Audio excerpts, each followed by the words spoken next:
Surgery కంటే hospital bill అంటేనే భయం. అదే మధ్య తరగతికి అందుబాటు ధరలో వైద్యం. Medistar hospitals. Welcome to iDream media. So BP చాలా మంది ఈ సమస్యతో ఇబ్బంది పడుతూ ఉన్నారు. చిన్న వయసులోనే 20 years ఆఫ్ ఏజ్లోనే హై బీపీ అనేది ఇబ్బంది పెడుతుంది.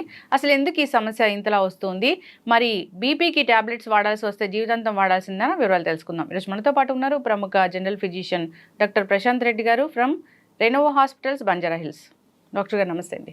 నమస్కారం అండి. డాక్టర్ గారు, జనరల్గా హై బీపీ సో ఒకప్పుడంటే 40-50 ఏళ్లలో చూసేవాళ్ళము. ఇప్పుడు అలా కాదు, 20 years ఆఫ్ ఏజ్ నుంచి చూస్తూ ఉన్నాము. అసలు ఏంటి హై బీపీ, ఎందుకు వస్తుంది? హై బీపీ జనరల్గా రావడానికి 2-3 కారణాలు ఉంటాయండి మెయిన్గా. సో జనరల్లీ ఎప్పుడైనా సరే మనము ప్రైమరీ సెకండరీ కాజెస్ అని చెప్పి చూస్తాం. సో జనరల్గా ఎసెన్షియల్ కాజెస్, ప్రైమరీ కాజెస్ ఏంటంటే మనం ఏదైతే మనం మాడిఫై చేసుకోగలుగుతామో, లైక్ మన ఒబిసిటీ కానివ్వండి, మన తినే లైఫ్ స్టైల్స్ కానివ్వండి, హై షుగర్స్, ఇలా మనం మాడిఫై చేసుకునే వాటిని మనం మాడిఫైయబుల్ రిస్క్ ఫ్యాక్టర్స్ అంటాం. సో ఈ రిస్క్ ఫ్యాక్టర్స్ ఏవైతే మనం మాడిఫై చేస్తామో దాంతో మనం బీపీని తగ్గించుకోవచ్చు. కొన్ని నాన్ మాడిఫైయబుల్ రిస్క్ ఫ్యాక్టర్స్ అంటాం. దాంట్లో మన జీన్స్, జెనెటిక్ కానివ్వండి, కిడ్నీ డిసీజ్ కానివ్వండి, లేకపోతే ఇంకేదైనా ఇతరత్ర మన బాడీలో ఉన్న ఆర్గన్స్ ప్రాబ్లమ్స్ ఉన్నప్పుడు దాన్ని నాన్ మాడిఫైయబుల్ రిస్క్ ఫ్యాక్టర్స్ అని తీసుకుంటాం. దానివల్ల బీపీ వస్తే మనం కంట్రోల్ చేయలేమా? ఇప్పుడు మాడిఫైయబుల్ రిస్క్ ఫ్యాక్టర్స్ ని మనం రోజువారీ మన లైఫ్ స్టైల్ మాడిఫికేషన్స్ చేసుకుంటే, లైక్ కరెక్ట్ ఫుడ్ తినడము, తక్కువ షుగర్స్ తినడం, టైంకి తినడం లాంటివి చేసుకుంటే జనరల్ గా ఏ ఏజ్ లో అయినా మన బీపీని కంట్రోల్ చేసుకునే ఛాన్స్ ఉంటుంది. అదే మన జెనెటిక్ ఫ్యాక్టర్స్ లేదా ఏదైనా ఆర్గన్ డిసీజ్ వల్ల వచ్చేవి మాత్రం దానికి సంబంధించిన మెడిసిన్స్ వాడి దాని పరంగా మనం తగ్గించుకోవడం జరుగుతుంది. ఓకే, అంటే ఇప్పుడు మాడిఫైబుల్ రిస్క్ ఫ్యాక్టర్స్ అంటాము. సో దాని వల్ల వచ్చే బీపీని మనం పూర్తి స్థాయిలో తగ్గించుకోవచ్చు, టాబ్లెట్స్ కూడా మానేయొచ్చా? మోస్ట్ ఆఫ్ ద టైమ్స్ అండి. ఇప్పుడు యంగ్ పీపుల్ జనరల్గా ఇప్పుడు మనం తీసుకుంటే ఎక్కువగా లేటెస్ట్గా 30 నుంచి 35 years వాళ్ళకు కూడా హై బీపీ లాంటివి చూస్తూ ఉంటాం. దానికి మెయిన్ కారణం మన లైఫ్ స్టైల్ అండి. అంటే హై కార్బోహైడ్రేట్స్ లేకపోతే ఫ్యాట్ ఉన్న ఫుడ్ ఎక్కువగా తినడము, అసలు ఎక్సర్సైజ్ అనేది చేయకపోవడము, ఇలాంటివి హై సాల్ట్ ఫుడ్ తీసుకోవడం. సో ఇవన్నీ మనం కట్ డౌన్ చేసుకుంటే 100లో 90% of the people definitely tablet లేకుండా ఉండొచ్చు. ఓకే, ఎస్ డాక్టర్ గారు. సో ఈ ఏదైనా కిడ్నీ ఇష్యూస్ వల్ల లేదా ఇతర ఆర్గన్ డ్యామేజ్ అవ్వడం వల్ల లేదా జెనెటికల్గా అన్నారు, అది వచ్చింది. సో వాళ్ళు లైఫ్ స్టైల్ చేంజ్ చేసుకున్నారు. సో బీపీ అనేది కంట్రోల్లో ఉంటుందా? పూర్తి స్థాయిలో తగ్గించుకోవడానికి ఛాన్స్ అనేది ఉండదా? ఉంటుందండి, అలానే ఏం లేదు. 50% ఆఫ్ ద పీపుల్లో ఇఫ్ ఒకవేళ మనం ఎర్లీగా డిసీజ్ ని కనుక్కున్నట్టయితే, మనం ఒకవేళ లైఫ్ స్టైల్ మాడిఫికేషన్స్ చేసుకుంటే డెఫినెట్లీ మనము యంగ్ ఏజ్ లో డెఫినెట్లీ మనము టాబ్లెట్ లేకుండా ప్రయత్నం చేయొచ్చు. కాకపోతే ఏంటంటే వాళ్ళు ఫ్రీక్వెంట్ గా ఫాలో అప్ లో ఉండాలి. సో అప్పుడు మనం ఏంటంటే ఏమాత్రం బీపీ పెరిగినట్టు అనిపించినా వాళ్ళని మెడిసిన్ మీద స్టార్ట్ చేసుకుంటాం. ఓకే, ఎస్ డాక్టర్ గారు, అసలు బీపీ లెవెల్స్ అంటే ఏది హై బీపీ, ఏది నార్మల్ అంటారు? జనరల్ గా మనము అమెరికన్ హార్ట్ అసోసియేషన్ అనే వాళ్ళది గైడ్ లైన్స్ ప్రకారం బీపీ అనేది తీసుకుంటాము. సో అందులో ఎప్పుడైనా 120/80 అంటే మనం అందరం బీపీ చూసి వాల్యూ చెప్తూ ఉంటారు. పైంది సిస్టాలిక్ అని, కింది డయాస్టాలిక్ అని అంటాము. సో 120/80 కంటే ఎక్కువ వెళ్తుంది అంటే పేషెంట్కి బీపీ వచ్చే లక్షణాలు స్టార్ట్ అవుతున్నాయని అర్థం. సో 140/80 కంటే ఎక్కువ వెళ్ళింది అనుకోండి, కంపల్సరీ దాన్ని మనం బీపీ కిందే పరిగణిస్తాం. ఈ మధ్యలో 120 నుంచి 130 మధ్యలో, 130 నుంచి 140 మధ్యలో ఉన్న వాళ్ళని స్టేజ్ 1, స్టేజ్ 2 కింద పరిగణించి వాళ్ళకి మెయిన్ గా ఈ లైఫ్ స్టైల్ మాడిఫికేషన్స్ చేసుకోండి, మీకు టాబ్లెట్స్ అవసరం లేదు అని చెప్తాం. 140/80 కంటే ఎక్కువ ఉన్న వాళ్ళకి మాత్రం టాబ్లెట్స్ వాడమని స్టార్ట్ చేయమని చెప్తాం. ఓకే, కొందరికి ఓన్లీ డయాస్టలిక్ మాత్రమే ఎక్కువగా ఉంటుంది కదా డాక్టర్ గారు, అది డేంజర్ అంటారా? డయాస్టాలిక్ జనరల్ గా ఎక్కువయ్యేది మన లోపల ఏదన్నా ప్రాబ్లం ఉన్నప్పుడు అవుతుందండి. మెయిన్ గా కిడ్నీ డిసీజెస్ లో, లేకపోతే థైరాయిడ్ ఉన్న వాళ్ళలో, ఇలాంటి వాళ్ళు ఒబిసిటీ ఉన్న వాళ్ళలో, లేదా sleeping disorders problem, obstructive sleep apnoea అంటారు, ఇలాంటి వాళ్ళలో జనరల్ గా మనం డయాస్టాలిక్ బీపీ కూడా ఎక్కువ అవడం చూస్తుంటాం. It's more dangerous than this systolic BP ఎక్కువ. సో దానికి కంపల్సరీ మెడిసిన్ వాడాల్సిందే. ఓకే, డయాస్టాలిక్ ఎక్కువ ఉన్నప్పుడు డయాస్టాలిక్ 90 కంటే ఎక్కువ ఉంటే మేము డెఫినెట్లీ ఫస్ట్ మెడిసిన్ అడ్వైస్ చేస్తాము, ఆ లైఫ్ స్టైల్ మాడిఫికేషన్స్ తో పాటు. ఒకవేళ తగ్గుతుంది అనుకుంటే మెల్లిగా మెడిసిన్ ని డిస్కంటిన్యూ చేస్తాం. ఓకే డాక్టర్ గారు, అసలు ఈ బీపీ 140/80 ఉంది. సో అలాంటి వాళ్ళు ఉప్పు ఎక్కువగా తినడం లేదా కొన్ని రకాల ఆహార పదార్థాలు ఎక్కువగా తినడం వల్ల బీపీ ఫ్లక్చువేట్ అవుతుంది, హై అవుతుంది అంటారు. సో అవి ఏంటంటారు? మెయిన్గా సాల్ట్ అండి. సాల్ట్ ఇంటేక్ ఎప్పుడైనా సరే తక్కువగా ఉండాలి. ఇప్పుడు కొంతమంది తినాల్సిన దానికంటే మోతాదుకు మించి సాల్ట్ తీసుకుంటారు. సో ఫస్ట్ అది కట్ డౌన్ చేయాలి. దాంతోపాటు హై కొలెస్ట్రాల్ ఉన్న ఫుడ్ని ఎప్పుడైనా కట్ చేయాలి. కొలెస్ట్రాల్ ఎక్కువ అవుతే మన బ్లడ్ వెళ్ళేది తక్కువ స్పీడ్లో ఎక్కువగా వెళ్తుంది. సో ప్రెషర్ అనేది పెరుగుతూ పోతుంది. సో హై కొలెస్ట్రాల్ ఉన్న ఫుడ్స్ కానీ హై సాల్ట్ ఉన్న ఫుడ్స్ కానీ అవాయిడ్ చేసుకుంటే డెఫినెట్లీ మనం ఒక 5 to 10 డిఫరెన్స్ చూడొచ్చు బీపీలో. ఎస్, ఖచ్చితంగా డాక్టర్ గారు.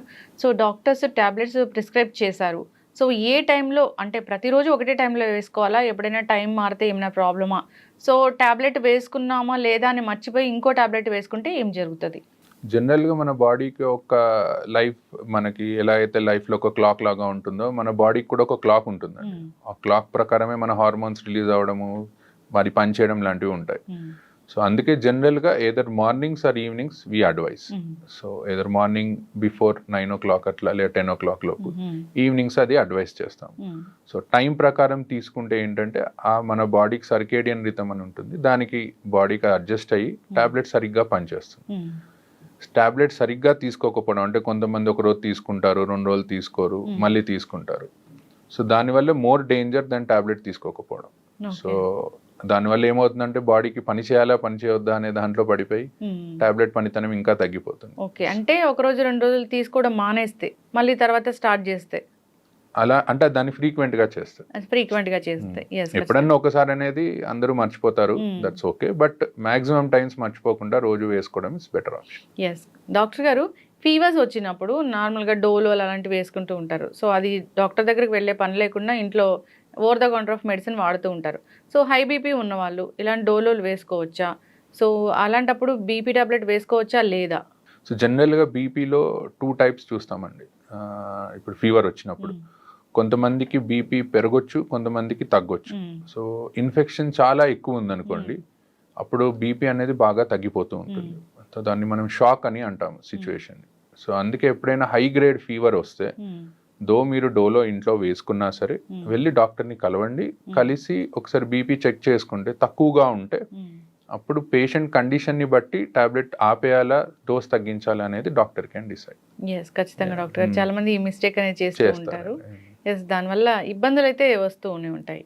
ఎస్, ఏదైనా ఒక ఇష్యూ వచ్చినప్పుడు అప్పుడే కొత్తగా టాబ్లెట్స్ స్టార్ట్ చేశారు బీపీ టాబ్లెట్స్ అన్నప్పుడు ఇంట్లో మానిటర్ చేసుకోండి, మార్నింగ్ ఈవినింగ్ బీపీ లెవెల్స్ అని అంటారు. సో ఆ బీపీ లెవెల్స్ మానిటర్ చేసుకున్నాక నెక్స్ట్ ఎలాంటి టాబ్లెట్ రాయాలి, తక్కువ రాయాలా, డోసు ఎక్కువ రాయాలా, అలా చెప్తూ ఉంటారు కదా డాక్టర్ గారు. సో అప్పుడు ఏదైనా ఒక 2-3 రోజులు ఫ్లక్చువేట్ అయ్యి 2-3 రోజులు హైగా అయ్యి తర్వాత నార్మల్గా ఉంది లేదా లో అయిపోయినప్పుడు అప్పుడు టాబ్లెట్స్ రాయడం అనేది ఎలా ఉంటుంది, ప్రిస్క్రైబ్ చేయడం అనేది ఎలా ఉంటుంది? సో జనరల్గా ఎవరికైనా ఫస్ట్ టైం బీపీ వచ్చినప్పుడు అండి, ఎక్కువగా యంగ్ ఏజ్ వాళ్ళకి, let's take less than 50 years young age వచ్చిన వాళ్ళకి మేము ఏం చెప్తామంటే దెర్ ఇస్ హై ఛాన్స్ మన లైఫ్ స్టైల్ మార్చుకొని ఇలా చేసుకొని మనం బీపీ తగ్గించుకోవచ్చు అని. అండ్ ఒక్కొక్కసారి డాక్టర్ దగ్గరకు వచ్చినప్పుడు రీడింగ్ అనేది ఎక్కువ రావచ్చు. వైట్ కోట్ హైపర్ టెన్షన్ అంటాము, అంటే డాక్టర్ని చూడగానే బీపీ అనేది పెరుగుతూ వెళ్తుంది. సో అలాంటి వాళ్ళకి ఏం చెప్తామంటే మీరు ఒక 3 to 5 days 2 times in a day check చేసుకోండి రీడింగ్స్ అని. సో కన్సెక్యూటివ్ రీడింగ్స్ అండి, అంటే 3 consecutive రీడింగ్స్ 3 సార్లు ఎక్కువ వచ్చాయనుకోండి డెఫినెటివ్గా టాబ్లెట్ స్టార్ట్ చేస్తాం. సో 3 సార్లు కాకుండా ఒకసారి వచ్చింది మిగతా 2 times తక్కువ వచ్చింది అలా అనుకుంటే first life style modifications advice చేస్తాం. ఎస్, ఖచ్చితంగా డాక్టర్ గారు. సో బీపీ మిషన్స్ చాలా డిజిటల్ మిషన్స్ వచ్చాయి. సో వాటిలో చెక్ చేసుకుంటే వచ్చేది కరెక్ట్ వాల్యూ అయినా నార్మల్గా డాక్టర్ దగ్గరికి వెళ్ళినప్పుడు వేరే బీపీ మిషన్ ఉంటుంది, అది కరెక్టా? సో ఎట్లా అంటారు?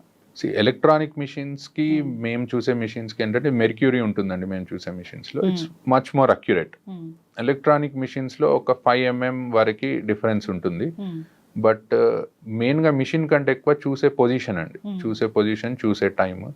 సో ఎప్పుడైనా సరే బీపీ మిషన్ అనేది మన లెవెల్ ఆఫ్ హార్ట్ దగ్గరికి ఉండాలన్నమాట. సో ఎవరన్నా కూర్చొని బీపీ చూసుకుంటున్నారు అనుకుంటే బీపీ మిషన్ ఒక టేబుల్ మీద పెట్టి మన హార్ట్ లెవెల్లో ఉండేటట్టు, పడుకున్నప్పుడు మన పక్కన హార్ట్ లెవెల్లో ఉండేటట్టు చూసుకోవాలి. సో అలా చూసుకుంటే 90% ఆఫ్ ద టైమ్స్ రీడింగ్స్ కరెక్టే వస్తాయి. అండ్ మీరు అన్నట్టు మా దీనికి అండ్ మనం ఇంట్లో చూసుకునే ఎలక్ట్రానిక్ మిషన్స్కి ఒక 5 mm వరకు డిఫరెన్స్ ఉంటుంది. అండ్ బోత్ హ్యాండ్స్లో కూడా మీరు ఒకవేళ చూసినా at same time 5 to 10 mm of HG difference అనేది ఉంటుంది. ఎస్, ఖచ్చితంగా డాక్టర్ గారు. ఏదైనా కానీ ఈ బీపీ వచ్చినప్పుడు జాగ్రత్తలు తీసుకోవాలని కోరుకుందాం. చాలా మంది ఫాలోఅప్స్ కూడా వెళ్ళరు, సంవత్సరాల తరబడి అదే మందులు వాడుతూ ఉంటారు. సో అలా వాడటం కూడా డేంజరే కదా డాక్టర్ గారు? యా అండి, most important thing is follow up అండి. మ్మ్. సో బికాజ్ ఏంటంటే కొన్ని టాబ్లెట్స్ కొన్ని కండిషన్స్లో మ్మ్. డిస్కంటిన్యూ చేస్తాం. మ్మ్. సపోజ్ ఒక 50-year పర్సన్కి మనం టాబ్లెట్ స్టార్ట్ చేసామనుకోండి, మ్మ్. బై 60 years వచ్చేసరికి ఆయనకి వేరే ఏదైనా కాంప్లికేషన్ మ్మ్. ఏదైనా ఉండొచ్చు. ఏజ్ పరంగా కిడ్నీ ప్రాబ్లం ఉండొచ్చు, డయాబెటీస్ వచ్చి ఉండొచ్చు, హార్ట్ ఇష్యూ వచ్చి ఉండొచ్చు. అలాంటప్పుడు ఆ టాబ్లెట్ కంటిన్యూ చేయాలా డిస్కంటిన్యూ చేయాలా అనేది మేము కండిషన్ని బట్టి మారుస్తూ ఉంటాం. Yes. సో ఫ్రీక్వెంట్ ఫాలోఅప్స్, ఎక్కువగా కుదరకపోయినా అట్లీస్ట్ ఒక 3 to 4 monthsకి ఒక్కసారైనా డాక్టర్ని వెళ్ళి కలవడం, ఏం టాబ్లెట్స్ వాడుతున్నారో చూడడం, అండ్ ఫ్రీక్వెంట్గా కిడ్నీ చెకప్ అనేది ఒకటి చేయించుకుంటూ ఉంటే మ్మ్. బెటర్. బీపీ ఉంటే కిడ్నీ కూడా ఫెయిల్ అవుతుందని చెప్తారు కదా డాక్టర్ గారు. యా, జనరల్గా ఏంటంటే ఏ బీపీ కానివ్వండి, డయాబెటీస్ కానివ్వండి, మ్మ్.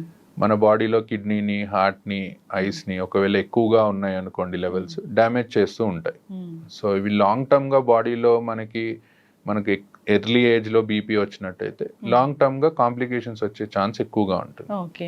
కానీ మనం ఫ్రీక్వెంట్గా ఒకవేళ చెకప్ చేయించుకొని మ్మ్. టాబ్లెట్స్ కరెక్ట్గా వాడితే మాత్రం మోస్ట్ ఆఫ్ ద టైమ్స్ ఎవరికి కిడ్నీ డిసీజెస్ అనేవి రావు. ఎస్. బీపీ పేషెంట్స్ని తీసుకెళ్ళినప్పుడు డాక్టర్స్ అడుగుతూ ఉంటారు, బ్లర్ విజన్ ఏమైనా ఉందా మీకు అని. అవును. అది ఎందుకు డాక్టర్ గారు? బేసికల్గా హైపర్టెన్సివ్ రెటినోపతి అని అంటామండి. మ్మ్. అంటే హై బీపీ ఉండడం వల్ల ఐస్ డ్యామేజ్ అవుతూ ఉంటాయి, మ్మ్. ఆ రెటీనా అనేది డ్యామేజ్ అవుతూ ఉంటుంది. అండ్ సో దానికోసం ఏంటంటే ఎవరైనా కొత్తగా బీపీ డయాగ్నోస్ అయిన వాళ్ళు, మ్మ్. హై బీపీతో డయాగ్నోస్ అయిన వాళ్ళకి ఫస్ట్ వెళ్ళి ఒకసారి ఐ చెకప్ చేయించుకోమని చెప్తాం. మ్మ్. ఎందుకంటే మనకి ఎన్ని రోజుల నుంచి హై బీపీ ఉందనేది తెలియదు, మ్మ్. ఎంత డ్యామేజ్ అయిందనేది తెలియదు. మ్మ్. సో ఒకసారి చెక్ చేయించుకొని దాని తర్వాత then we go ahead. Yes. ఖచ్చితంగా డాక్టర్ గారు జాగ్రత్తలు అయితే తీసుకోవాలని కోరుకుందాం, ఫాలోఅప్కి వెళ్ళాలని కోరుకుందాం డాక్టర్ గారు. సో బీపీ అంటే అదేం చిన్న విషయం కాదు. సో అది కంట్రోల్లో లేకపోతే ఆర్గన్స్ అనేవి డ్యామేజ్ అవుతాయి కాబట్టి జాగ్రత్తలు తీసుకోవాలని కోరుకుందాం. చాలా చక్కటి ఇన్ఫర్మేషన్ అండి, ధన్యవాదాలు. Thank you.